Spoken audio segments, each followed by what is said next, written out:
আপনি গুমরাহ হয়ে যাবেন। আমাদের দেশের মুসলমানরা যেমন উনি কিছু তফসির করেন ভুল, যেই তফসিরটা উনার গুনাহ হয়, যেই কথাটা বিশ্বাস করলে গুনাহ হবে, উনি নবীদের বিভিন্ন জায়গায় নবীদের ভুল ধরছেন, উনি বিভিন্ন জায়গায় আমাদের রসুলের ভুল ধরছেন। এখন নবীদের ভুল ধরা আমরা জানি, আমাদের আকীদা হলো নবীরা মাসুম ছিলেন, তো নবীদের ভুল ধরলে গুমরাহ হয়ে যায় মানুষ, অমুসলিম হয় না। অমুসলিম সাদ সাহেবের ব্যাপারে কাফিরের ফতোয়া তো আসে না এই পর্যন্ত, কিন্তু ভ্রান্ত আকীদা উনি পোষণ করেন। এই ভ্রান্তির ব্যাপারে যদি আমরা যদি আপনাদেরকে না জানাই, এজন্য আলেমরা বাহিরে এটা প্রকাশ করলেন, তাহলে সাদ সাহেবের ওই বয়ান থেকে আপনারাও প্রভাবিত হবেন। কিছু প্রভাবিত তো হয়েছেই। আমাদের দেশে প্রচলিত কিছু কথা আছে, যে সমস্ত আলেমরা সাল লাগায় না, চিল্লা লাগায় না, তবলিগে যায় না, ওই সমস্ত আলেমদের কথা তবলিগের সাথীরা শুনতে চায় না। যে সমস্ত আলেমরা সাল লাগায় না, ওদেরকে বলে সাল লাগাইছে না, তবলিগ করে না, সে কিসের আলেম? এগুলো তো ওইখান থেকেই আসছে। এদের প্রতি শ্রদ্ধাবোধ থাকে না। যে সমস্ত আলেমরা তবলিগে সময় লাগায় না, ওই সমস্ত আলেমদের থেকে মাস্তা গ্রহণ করে না, ওই সমস্ত আলেমদের বয়ান শুনে না। এই সমস্যাগুলো তো এখান থেকে শুরু হয়েছে।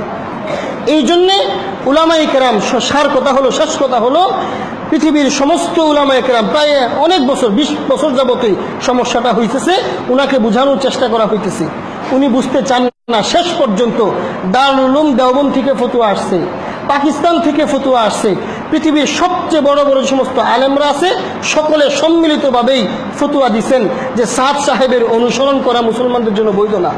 তবলিগের সাথীদের জন্য সাদ সাহেবের অনুসরণ করা, উনার নীতি অনুযায়ী চলা, এটা বৈধ হবে না। সর্বশেষ আমাদের বাংলাদেশেও বড় বড় সমস্ত আলেম, হাটহাজারী থেকে, ঢাকা থেকে সমস্ত আলেমরার এই সিদ্ধান্ত, সাদ সাহেবের অনুসরণ বৈধ না। এই জন্য আমরা মনে করি মাওলানা সাদ সাহেবের অনুসরণের তবলিগের কোনো কাজ করা এটা বৈধ না। শেষ কথা হলো এটাই, আমরা যারা সাধারণ মানুষ আছি আমরা করব কি? দেখেন, ব্যক্তির ভুল হইতে পারে, সামগ্রিকভাবে ভুল হয় না। 10 জন আলেম বৈশা একটা সিদ্ধান্ত নিলে, একজন আলেম ভুল করলে আরেকজন বলে দিবেন, ভাই আপনার এই জিনিসটা ভুল হয়েছে, সংশোধন করুন, সংশোধন করুন। এই জন্যে জমহুর উলামাদের, সমষ্টিগত আলেমদের সিদ্ধান্তে ভুল হয় না।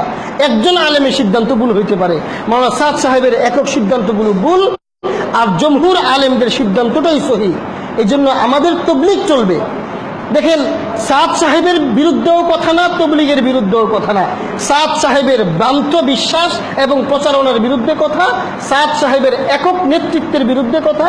তবে তবলিগ চলবে মাওলানা ইলিয়াস রহমতুল্লাহ আলাইহির নেতৃত্বাধীন তবলিগ। উনি আলেমদের পরামর্শ নিয়ে তবলিগ করতেন, আমরাও আলেমদের পরামর্শ নিয়ে তবলিগ করব।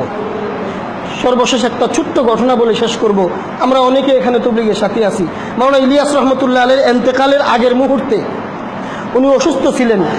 পাকিস্তানের বড় একজন আলেম, মুফতি আজম পাকিস্তান, হযরত মুফতি শফি রহমতুল্লাহি আলাইহি, আমাদের তকি উসমানী হাফিজাহুল্লাহর আব্বা ছিলেন, পাকিস্তানের মুফতি আজম, দারুল উলুম দেওবন্দেও মুহাদ্দিস ছিলেন এবং প্রধান মুফতি ছিলেন। উনি শেষ সময়ে, ইলিয়াস রহমতুল্লাহ অসুস্থ, উনাকে দেখতে গেছেন। উনি বিছানায় শোয়া, অনেক লম্বা ঘটনা, সংক্ষিপ্তভাবে 2-1 মিনিটের মধ্যে কথাটা বলে শেষ করতেছি। যে অবস্থায় উনি গেছেন, ইলিয়াস রহমতুল্লাহ আলাইহি কাঁদতেছেন। হযরত মুফতি শফি সাহেব রহমতুল্লাহ আলাইহি গেছেন, হুজুর আপনি কাঁদতেছেন কেন? আমি দুইটা আশঙ্কা করতেছি, আমার মরণের সময় হয়ে গেছে। আমি চিন্তা করতেছি দুনিয়াতে আমি কি করলাম। আমি দাওয়াত ও তবলিগের নামে একটা মেহনত চালু করছি, আপনাদের পরামর্শে চালু করছি, কিন্তু আজকে আমি বিছানায়, আমি হয়তো মারা যাব। আমার এই দাওয়াত ও তবলিগের মেহনত ছাড়া দেশে ছড়ায় গেছে, এমনভাবে ছড়াইছে। এখন আমার আশঙ্কা হইতেছে এটা ইস্তিদরাজ কিনা। শরীয়তের একটা পরিভাষা ইস্তিদরাজ বলা হয়, ভালো কাজ করতে থাকলে আল্লাহ তাআলা অনেক সময় ঢিল দেন, এমনভাবে ঢিল দেন সে ভালো কাজটাকে করতে করতে একসময় গুমরাহ হয়ে যায়।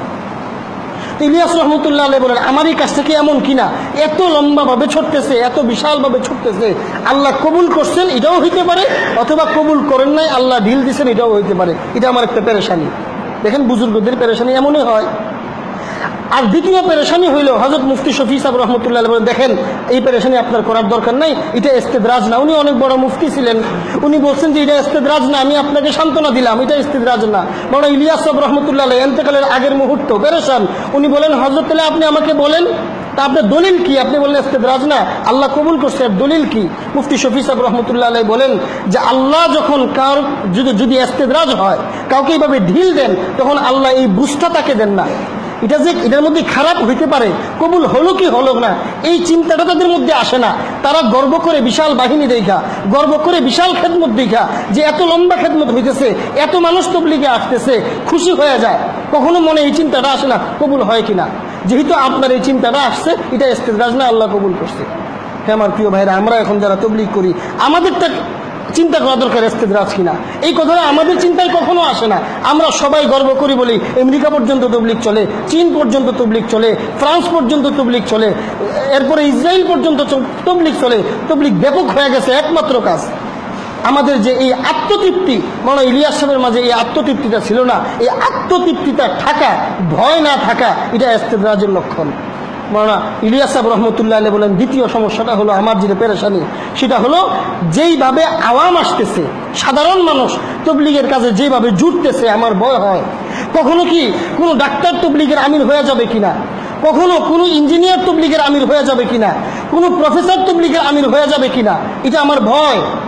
যদি তবলিগের কোনো জামাতের আমির হয়ে যায় কোনো ডাক্তার, কোনো মার্কাজের আমির যদি হয়ে যায় কোনো ইঞ্জিনিয়ার, কোনো প্রফেসর, তাহলে ইলিম ছাড়া তো তবলিগ চলবে না, তবলিগটা গুমরা হয়ে যাবে, তবলিগের উসুলগুলো নষ্ট হয়ে যাবে। আলেমদের পরামর্শ ছাড়া তবলিগ চললে এই তবলিগ ভালো পথে চলবে না, মানে ইলিয়াস সাহেব বলতেছেন।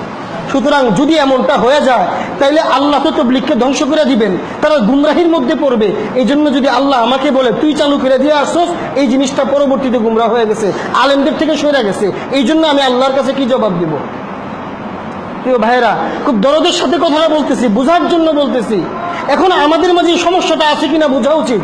মুফতি শফি সাহেব রহমতুল্লাহ আলাইহি বলেন, হুজুর আপনার জীবদ্দশায় আপনি এই সমস্যাটা হইতে দেন নাই, আপনি আমাদের সাথে পরামর্শ করে চলছেন, আপনিও বড় আলেম, কিন্তু এরপরেও আপনি নিজে কাজ করেন নাই। আপনি আমার কাছে গেছেন, আপনি মদনী রহমতুল্লাহ আলাইহির কাছে গেছেন, আপনি থানভী সাহেবের কাছে গেছেন, দৌড়ে দেওবন্দি চলে গেছেন, আপনার মধ্যে এটা ছিল না।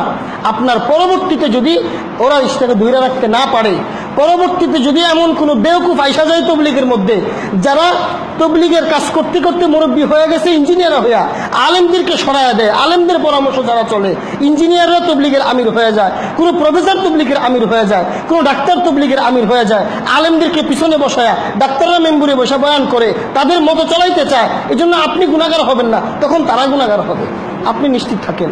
হ্যাঁ আমার প্রিয় ভাইরা, এই সমস্যাটা আজকে এইটাই দেখা দিছে, আলেমদের সাথে মুসলমানদেরকে ডিভাইড করা হচ্ছে। যেই তবলিগের জন্ম হয়েছে মাওলানা ইলিয়াস রহমতুল্লাহ আলাইহির মাধ্যমে, উনি একজন আলেম ছিলেন, উনি দেওবন্দের সন্তান ছিলেন, এবং উনার পুরা জিন্দেগি উনি আলেমদের, হযরত ফাজাইলে আমলের লেখক মাওলানা শাইখুল হাদিস জাকারিয়া রহমতুল্লাহ আলাইহি কত বড় মাপের আলেম ছিলেন, এবং তবলিগকে নতুনভাবে সুন্দরভাবে সংস্কার করার ক্ষেত্রে মাওলানা জাকারিয়া রহমতুল্লাহ আলাইহির অবদান কেউ অস্বীকার করবে না। এই শাইখুল হাদিস মাওলানা জাকারিয়া রহমতুল্লাহ আলাইহি 3 দিনের জন্য কখনো তবলিগে বের হন নাই। কেন বের হবে? কি দরকার ওনার বের হওয়ার? উনি মাদ্রাসায় থাইকা পড়াইছেন, আলেমদেরকে পড়াইছেন, আলেম তৈরি করছেন, আর তবলিগের কাজগুলা ফাজাইল আমল লেখা দিচ্ছেন। তবলিগে বের হওয়া লাগবে ফাজাইল আমল লিখতে? ফাজাইল আমল লেখা দিচ্ছেন, তোমরা পড়ো, আমি তবলিগে বের হইয়া 3 দিন 7 দিন চিল্লা লাগামু আর ওখানে যা কষ্ট করার দরকার আছে? আমি একজন আলেম, আমি মাদ্রাসায় বইরা এলেম শিখাইতেছি, তোমাদেরকে কিতাব লেখা দিছি, পড়ো, তোমরা সমস্যা হয়েছে আসো, তোমাদেরকে নীতিমালা লেখা দিয়ে ওইভাবে তোমরা চলো। আলেমদের কাজ হবে এটা? সব আলেমরা মাদ্রাসা মসজিদ সবকিছু চাইরা দিয়া তবলিগে ঘুরবে, এটা তবলিগের উসুলেও নাই, ইলিয়াস রহমতুল্লাহ আলাইহির নিয়মেও নাই, তবলিগের নিয়মেও নাই। কিন্তু এখন আমরা আলেমদেরকে সম্মান করি না, এখন আলেমদেরকে ধৈর্য ধৈর্য আঘাত করা হইতেছে। ব্রাহ্মণবাড়িয়াতে আলেমদেরকে মারা হয়েছে, এই গত সপ্তাহে নরসিংদীতে আলেমদেরকে ধৈর্য ধৈর্য মারা হয়েছে। আমি গত রোজার ঈদের পরে নাটোর গেছিলাম, আমি থাকা অবস্থায় নাটোর মার্কাজে আমাদের ঢাকার আরজাবাদ মাদ্রাসায় বড় মুফতি সাহেব, মুফতি শফি সাহেব, উনাকে খুব আঘাত করা হয়েছে মাইরা।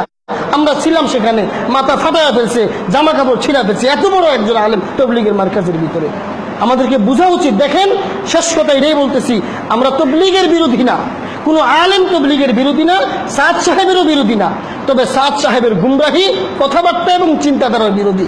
বাংলাদেশে কোনো মার্কাজে সাদ সাহেবের গুমরাহি চিন্তাধারা, কোনো মার্কাজে আলোচনা যেন না হয়, কোনো তবলিগের যে আমরা তবলিগ করি, আমাদের মসজিদ তবলিগের উসুল অনুযায়ী আমল হয়, কোনো আমল যেন সাদ সাহেবের নতুন নিয়ম অনুযায়ী না হয়, এই জিনিসটা আমাদেরকে চিন্তা করতে হবে। এবং সমস্ত আলেমরা এটাই বলছেন, সাদ সাহেব উনার সেই গুমরাহি চিন্তাধারা থেকে ফিরে আসুক, তওবা করুক, আমরা ওনাকে বুকে জড়ায় নেই। এর আগ পর্যন্ত ওনার উপরে আমরা আস্থা করি না, ওনার উপরে আমাদের আস্থা নাই।